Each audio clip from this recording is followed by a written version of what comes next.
আমরা জাতীয় বার্ন ইনস্টিটিউটে একটু যেতে চাই, সেখানে যুক্ত হব আমাদের প্রতিনিধি মানিক শিকদারের সঙ্গে। মানিক, বার্ন ইনস্টিটিউট থেকে আমাদের দর্শকদের জন্য আর সর্বশেষ কি খবর আপনি জানাতে পারেন? রক্তিম, আপনি যেমনটি বলছিলেন যে দুজন শিক্ষার্থী কিন্তু ইতিমধ্যেই আজকে রিলিজ হয়েছে, অর্থাৎ তাদের যে চিকিৎসা সেই চিকিৎসাটা শেষ করে মোটামুটি সুস্থ বলেই তাদেরকে আজকে হাসপাতাল কর্তৃপক্ষ তাদেরকে বাসায় যাওয়ার অনুমতি দিয়েছে এবং দুজন শিক্ষার্থী তারা চলে গিয়েছেন। আজকে বিকেল ৩টার দিকে হাসপাতালের পরিচালক মোহাম্মদ নাসির উদ্দিন তিনি একটি প্রেস ব্রিফিং করেছিলেন এবং সেখানে তিনি জানিয়েছেন যে যে সমস্ত রোগীরা আছে তাদের মধ্যে ৪ জন রোগী এখনও আশঙ্কামুক্ত নন এবং তারা খুব একটা ক্রিটিক্যাল সিচুয়েশনের মধ্য দিয়েই আছেন।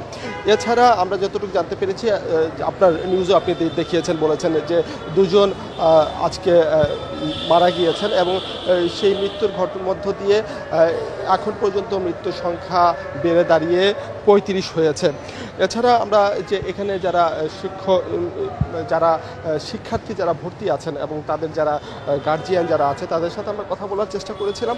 তারা যেটা বলছেন যে যেভাবে চিকিৎসা চলছে তারা চিকিৎসা নিয়ে যথেষ্ট পরিমাণে তারা সন্তোষ প্রকাশ করছেন, কিন্তু তারা চাচ্ছেন যত দ্রুত সম্ভব তারা যেন তাদের যারা আহত রোগী যারা আছে তারা সুস্থ হয়ে উঠুক এবং তারা যেন দ্রুত বাসায় ফিরে আসতে পারেন।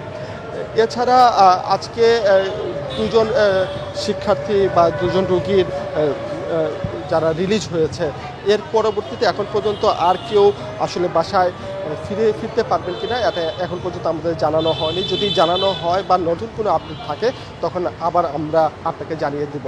রক্তিম।